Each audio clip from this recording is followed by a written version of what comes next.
Hello guys and girls, Voices from the Dark here, and today I got something special to show you. As some of you might know, I'm going to be applying for a school where I can study game design, but part of the prerequisites to getting in is to make this basic 2D platformer. And I have made said platformer, but I would like a little bit of input and feedback, particularly when it comes to any bugs that you come across or just the difficulty in general. So in this video, I'm going to show off the game and I'm going to play through it and talk a little bit about it so you can see how it is. But I would highly encourage you to go down in the description right now and download the game and play it for yourself. And before you even watch the rest of this video, make an opinion on it and say, well, I found a bug here and there. If you could fall through the floor here and maybe provide a screenshot, or say, I felt the game was really easy or I felt the game was really difficult.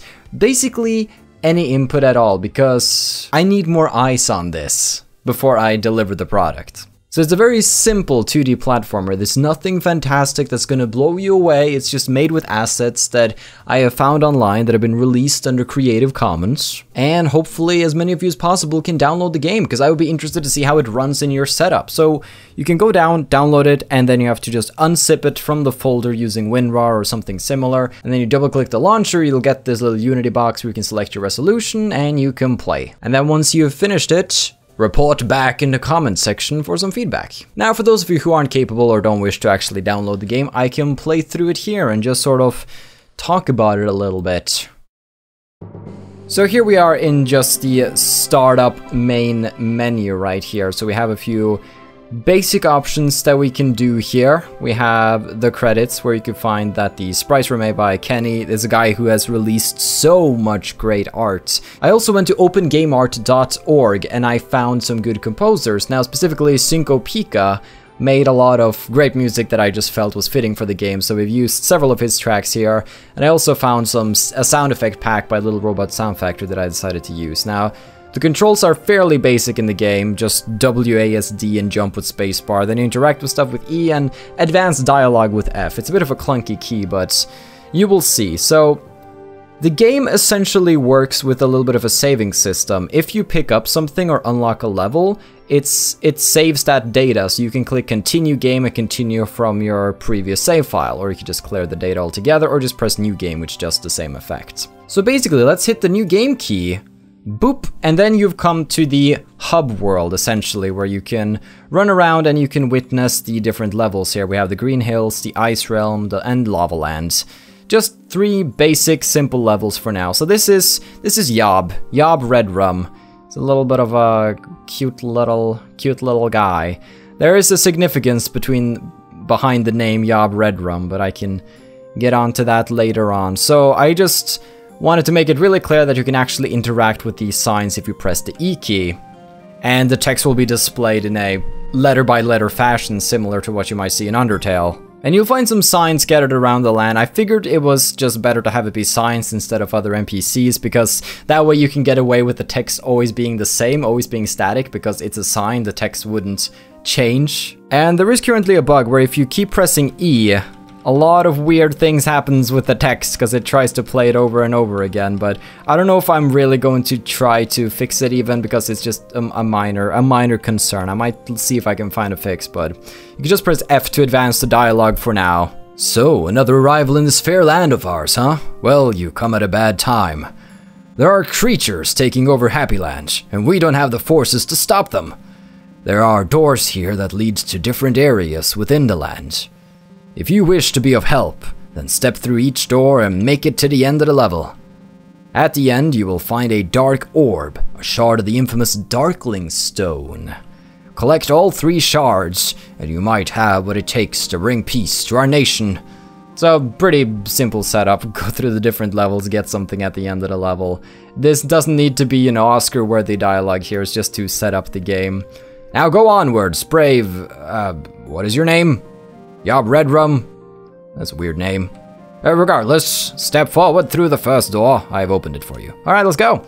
Just go walk up to the door. Hit the E key. Boop. Here we are. First level. So as you can see, the camera follows you around, except for when you jump. I decided I don't really want it to jump. I've taken some inspiration from Super Mario, and when Mario jumps, the whole world doesn't jump with him. but unlike Mario, you can actually walk backwards, and the camera does a little bit of a tilt in the direction you're looking to make running back and forth a bit of a smoother operation. Now, it does have quite a nice leap here. You can actually leap quite far, but just in case you're feeling a little timid at the start, I decided to place a little bit of a bridge here. You can collect these coins, and it will add up to the gold amount down there, but the gold amount, you can't actually spend gold on anything yet. I was thinking of maybe putting in a store where you can get some different upgrades for him, but I don't know if that's something I'm going to prioritize, because the requirements for the assignment that I was given was very basic, like just have an area where you have a 2D character that can move around and achieve a goal and have like a menu system and a game over screen. That was basically what I needed, and I have the essentials, so anything else is just fluff at this point. So I've added a few signs around the land just to give you a couple of extra hints. Now, you don't actually have to read any signs and you'll still be able to pretty much figure out what's going on, but there are many great things in this land, but also many bad things. Jump around and explore, but be wary of traps and ugly monsters. Dots. I mean, you're not much to look at yourself. So it's a little, you know, it's a little comedy there. Okay, wasn't that really that funny. So, here we have the first obstacle, spikes. What happens if you walk into them? Ow. Ow. Ow. You take damage, and you can see that on your heart amount up there. You essentially have 6 health, and every time you walk into this, you take 1 point of health, and 1 point of health is half a heart. Ow. So if you die, you lose a life, and you're sent back to the start again. Now, there is a checkpoint halfway, so if you die after the halfway point, you start there, making it easier to make it to the end of the level. We'll jump up here, collect a few coins as we go along. If you die, all the coins in the level will be reset and you will lose the amount of gold that you have. All enemies will also be reset. Now that right there was a little bit of a life coin, which will give us an extra life in case we need it. And this first level is super simple. So there we have a little checkpoint. We've gotten halfway. Now here's a little bit of an interesting play. So you have a spider coming for you here, and you have to jump on top of him Mario style to crush him. Now, if you find it a bit difficult to traverse here, maybe you keep landing on the spikes, you can't really do it. I've made an alternate path, like it is really easy to jump if you just know some basic platforming skills, but basically you can actually go up here, and you can try to go for this guy instead. And as with other things, he'll hurt you from the front, but if you actually sort of jump towards him, then he will die. Wonderful.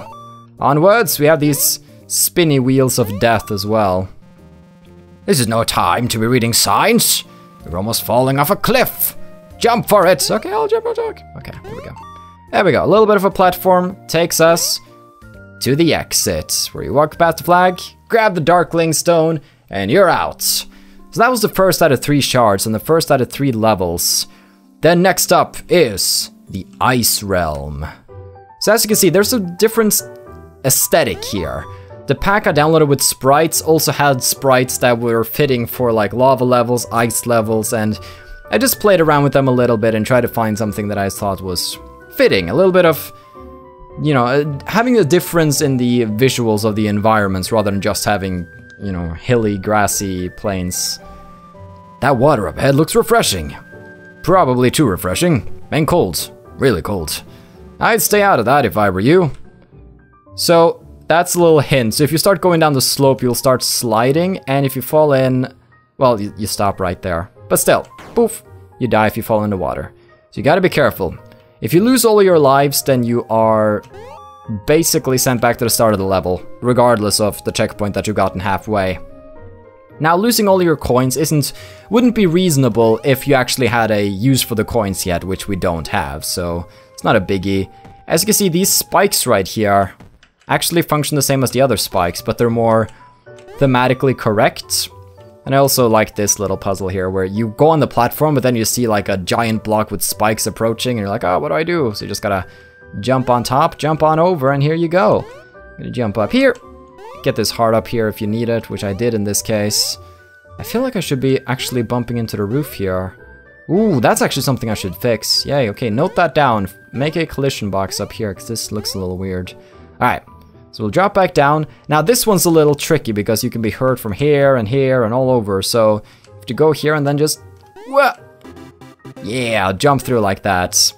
Now I don't find this to be particularly difficult. I had somebody complain about this section right here where you go to jump but if you just jump and go for it, you land on the spikes.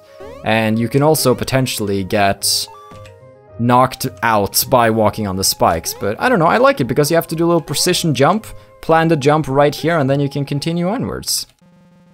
Few things in these lands are friendly these days.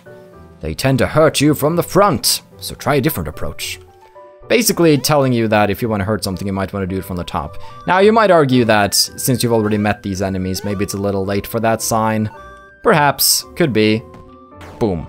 Let's just jump on top of him.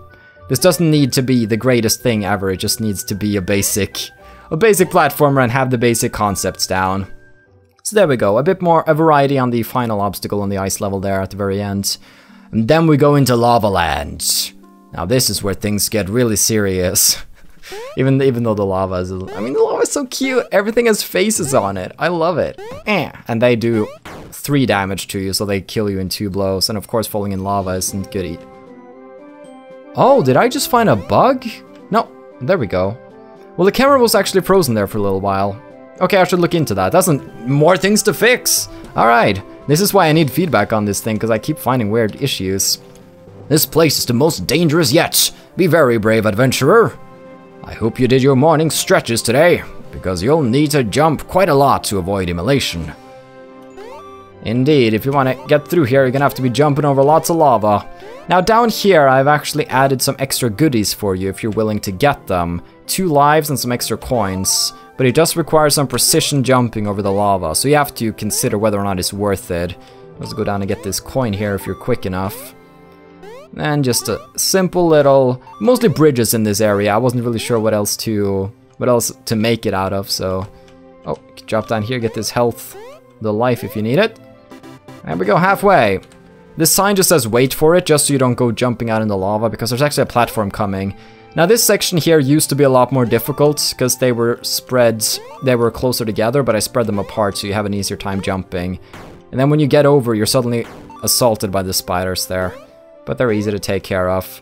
It's not a particularly difficult game, but I had some people really struggle with it, so I'm not sure if they're just not that great at platformers, or if there was something wrong with the difficulty curve, which is why I wanted people to play this without coming into it thinking it was going to be hard or difficult.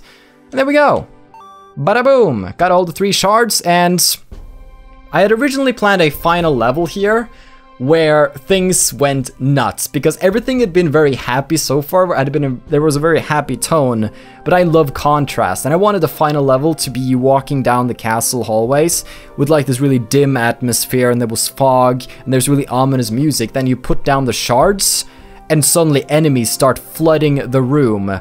But Yob goes into this transformation mode where he starts burning, and then his name gets reversed, because if you take the word Yob Redrum and you spell it backwards, you get Murder Boy. And then he becomes Murder Boy. Metal music starts playing, and you get these superpowers where you run around the room on fire, blowing up all the enemies in a bloody explosion. And that was supposed to be him unleashing his final powers. But I figured, let's just keep it simple for now. I wasn't quite happy with how it was turning out, so I was like, let's just do it simple. Let's have a happy little guy running around a land without the implications of murder. Well, there already is murder. His name is Murder Boy backwards, but still, that's just a little secret between you and me. So, I made the game. Sprites were made by Kenny, music by Cinco Pica, and I got sound effects by Little Robot Sound Factory. Hit escape, and you're back in the main menu. If you hit continue game, you can continue onwards with the same amount of gold and lives that you had, and everything is still unlocked. So yeah, that's basically Yob Redrum. I'm gonna be fixing up the 2 issues that I've noticed, and I'm going to be posting the version down below. So if you want to give this a shot yourself, see how you feel it is, see how it plays, and just leave any feedback you have on it in the comments. And thank you. Like, it's useful to have a couple of playtesters for something like this, because, you know, I have to impress them if I want to place at the school. So hopefully this is enough to do that. But regardless, I hope you enjoyed. Thanks to everybody who decided to play it and leave some feedback, and I'll keep you posted on the whole situation with the application and whether or not I get into the school. So, have a still good day, take care, and stay awesome. But most importantly, everybody, stay dark. Goodbye.